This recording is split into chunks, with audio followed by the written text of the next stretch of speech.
Be strong.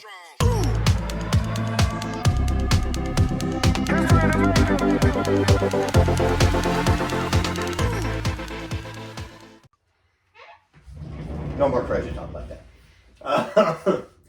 So Kent this morning. No, one of my clients this morning, because I never divulge clients' names or make fun of them on my videos. We'll take that out in post.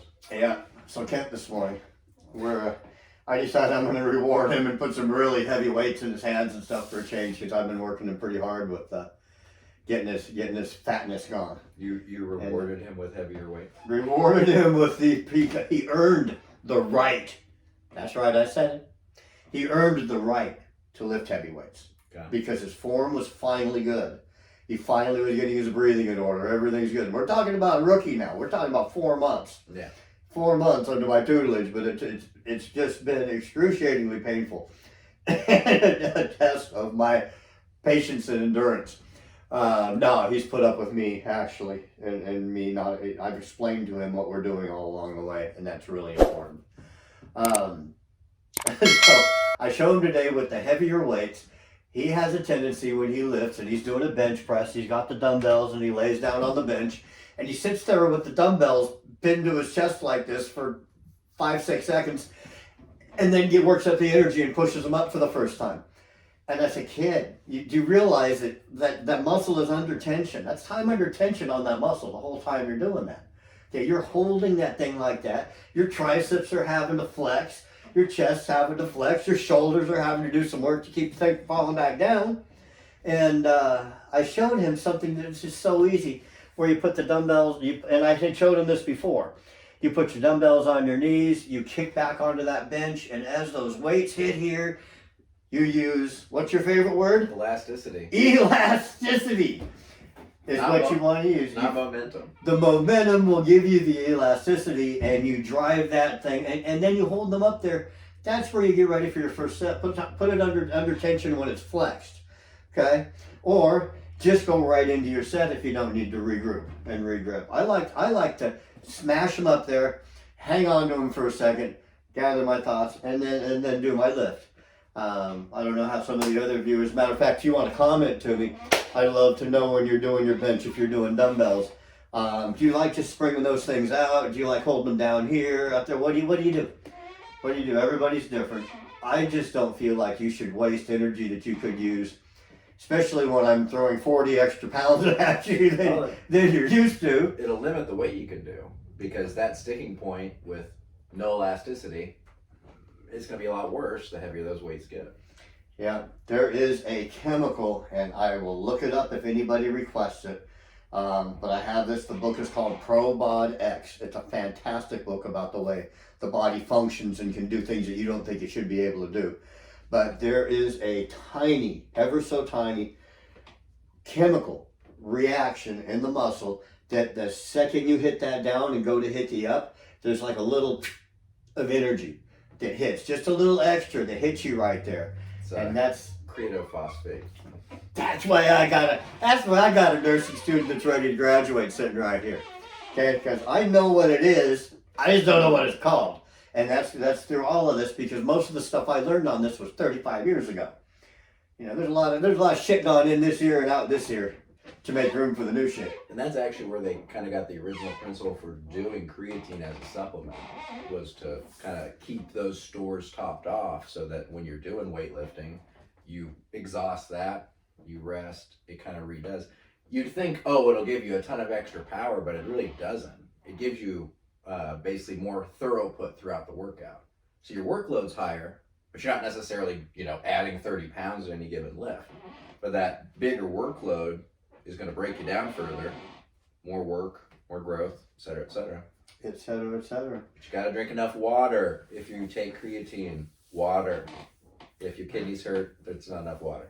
Water, right, baby. You should be at a gallon a day, anyways. Minimum a half gallon for females. Minimum a gallon for males. But I got a question to you, since you brought up the creatine thing. Okay. Some people feel differently each way. I've read it and I'm so confused at what they have to say. I have my opinion. Okay. As far as creatine goes, do you like it as a pre-workout type supplement, because it's in a lot of pre-workouts, or do you like it for recovery? So for me personally, the most important thing is just to get it every day at the same time. Like, and even if it's not the exact same time, I treat it more like it's a multivitamin. So while the multivitamin, you might think, is it going to make a huge difference right pre or post workout? It might. More important that you just get it in you.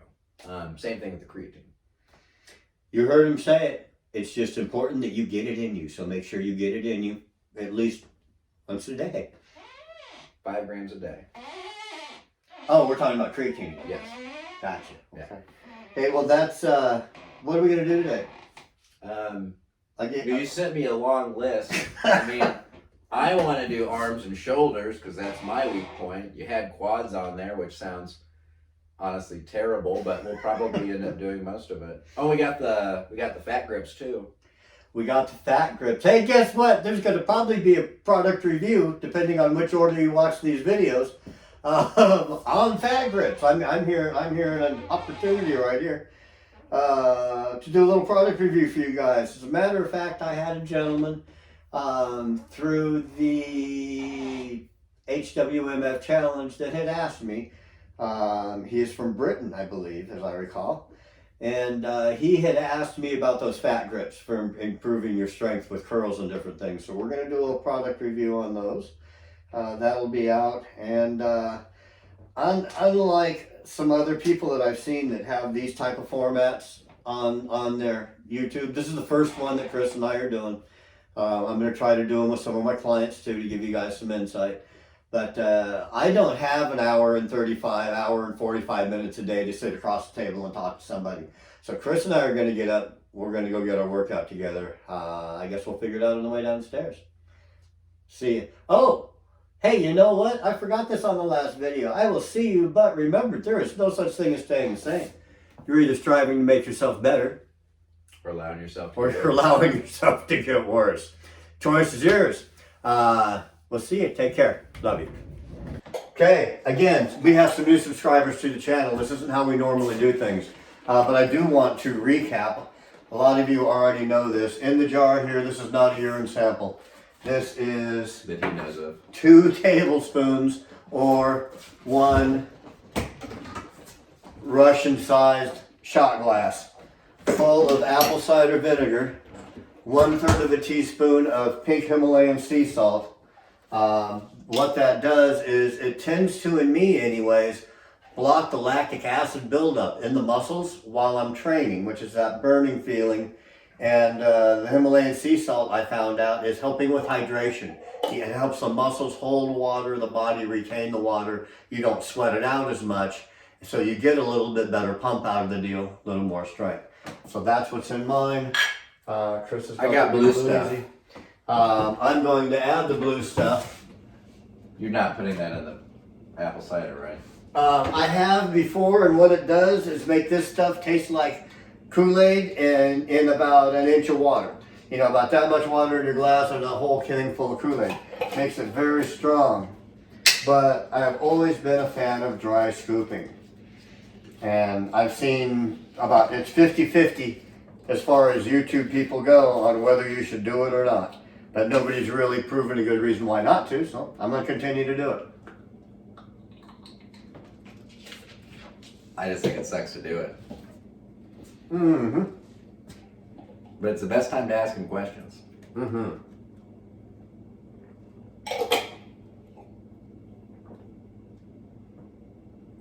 So ask, where's your question?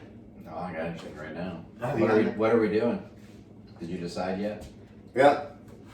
We're going to do some leg extensions to get started, get the blood flowing. Let's run it all the way down here and bring it back up. We'll finish off. We'll just work this direction. We'll start with the ball cap of the shoulder. We'll pick whether we want to do biceps or triceps next.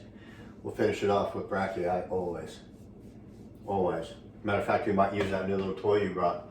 And we're definitely going to use the grips. So let's see what happens. We'll see what happens. Finish this off, we're going to go downstairs. Till it, please. That's way too much caffeine. I guess it's about on par with the other one. Mm-hmm. Yeah. Mm-hmm. If you get caffeine by itself, be careful with how you dose it. Mm-hmm. Caffeine and salt in pure forms and large amounts will kill you. No joke. So during that, speaking of will kill you, during that break, I was telling Chris, so I decided to tell you, that took a very interesting crash course. Thanks to, I believe his name is Derek at More Plates, More Dates, for giving me a really, really good rundown on what to look for in Amazon type pre-workout products that you buy, and some that are actually really good, because the Amazon ratings rate C4, all 3 different labels of it within the top 10. And when you break down a label, when you're buying a pre-workout, the first thing that you should look at is if it says vitamin B6, vitamin B12, B complex, B super complex, all of that crap, and it has vitamins listed on it, look at the percentages. They're 1.5%, 3%. They're minute, but it stretches their label out to where it looks like they have more product in theirs than the other guy that doesn't have those products in it. If you're looking at the label side by side and you don't know what the hell you're doing or talking about, the label on the inexpensive product that's loaded with crap that doesn't do anything for you and levels of crap that don't do anything for you, that's going to be the one you're going to want to buy if you don't know anything, because the label's that long as opposed to the one that just gets the things in you that you need to function. And everybody has different things they like, whether it be caffeine, the stimulant. Some people like non-stimulant but more focus-oriented stuff. That's where you make your decision. The second thing you look at, if they're just trying to stretch that label out, everybody's putting a kind of creatine in it. And why they're going away from creatine monohydrate, I don't have any idea, nor did Derek. He was the one actually that pointed out to that the creatine monohydrate is one of the best on the market. It's one of the most cost efficient, but they're coming up with these custom named hybrid type creatines, but they're putting trace amounts in them. A lot of them on the labels, if you read them, are 4, 3.5. A minimum dose is 5 grams. That's what you do. Some of them are even in milligrams and not even a whole gram, but they're listing as creatine matrix. Boom, boom, boom, boom. You add them up, and all of these things, they're just to stretch their label out and make it look bigger. Regular creatine monohydrate is one of the most tested supplements of all time, besides maybe whey protein powder. Safe. Drink water. And I will admit to you right now, good point there. I will admit to you right now, I'm buying pre-workout on a budget. It's slow season for me right now. It's just now starting to pick up.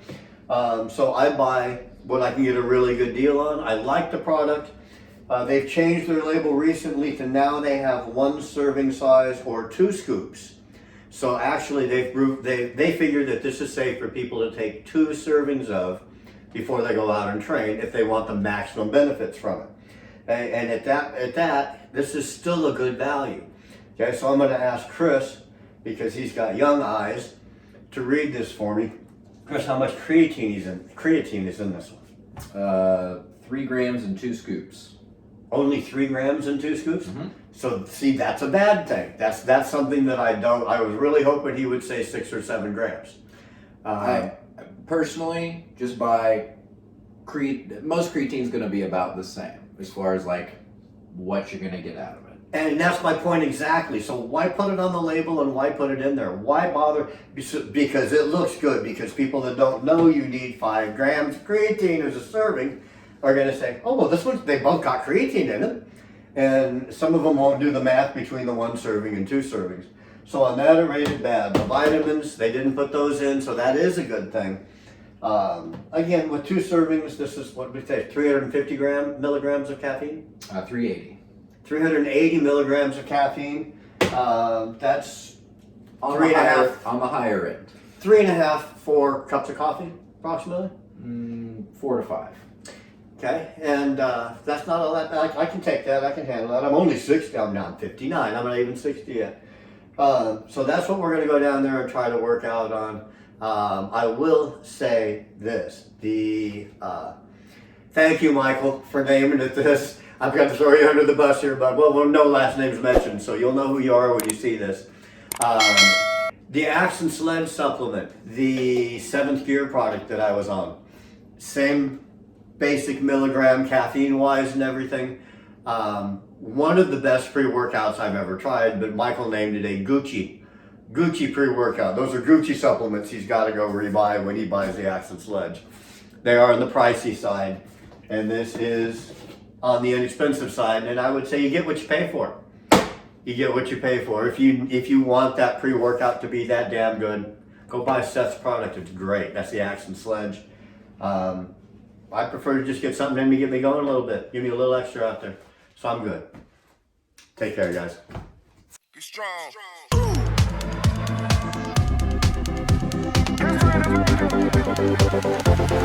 strong.